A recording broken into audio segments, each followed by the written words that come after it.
കൈവെട്ട് കേസിലെ ഒന്നാം പ്രതി സവാദിനെ തിരിച്ചറിഞ്ഞെന്ന് professor T J Joseph. Ernakulam sub ജയിലിലായിരുന്നു തിരിച്ചറിയൽ parade. Professor T J Joseph, മകൻ മിഥുൻ ടി ജോസഫ്, സഹോദരി സിസ്റ്റർ സ്റ്റെല്ല എന്നിവരാണ് തിരിച്ചറിയൽ പരേഡിനെത്തിയത്. താൻ ഇര മാത്രമാണെന്നും ശിക്ഷ തീരുമാനിക്കേണ്ടത് കോടതിയാണെന്നും പ്രൊഫസർ ടി ജെ ജോസഫ് പ്രതികരിച്ചു. വിനീത വിജയാണ് വിശദാംശങ്ങളുമായുള്ളത്. വിനീത, തിരിച്ചറിയൽ പരേഡ് അവസാനിച്ചോ? എന്തൊക്കെയാണ് വിശദാംശങ്ങൾ? അനുജ, തിരിച്ചറിയൽ പരേഡ് അവസാനിച്ചിരിക്കുകയാണ്.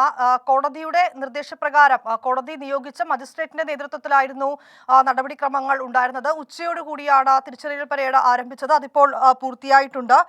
ടി ജെ ജോസഫ്, മകൻ മിഥുൻ ടി ജോസഫ്, ഒപ്പം സഹോദരി സിസ്റ്റർ സ്റ്റെല്ല എന്നിവരാണ് തിരിച്ചറിയൽ പരേഡിനായി എത്തിയിരുന്നത്.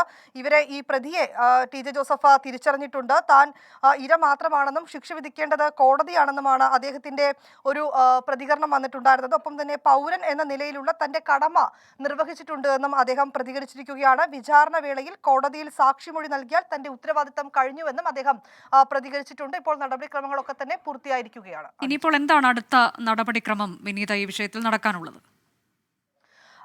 തീർച്ചയായും അനുജ, ഈ പ്രതിയെ പ്രൊഫസർ ടി ജെ ജോസഫ് തിരിച്ചറിഞ്ഞു എന്നത് സംബന്ധിച്ചുകൊണ്ടുള്ള കാര്യങ്ങൾ മജിസ്ട്രേറ്റ് കോടതിയെ അറിയിക്കും. അതിനുശേഷം നിയമപരമായിട്ടുള്ള മറ്റ് നടപടിക്രമങ്ങളുമായി മുന്നോട്ട് നീങ്ങാൻ തന്നെയാണ് സാധ്യത.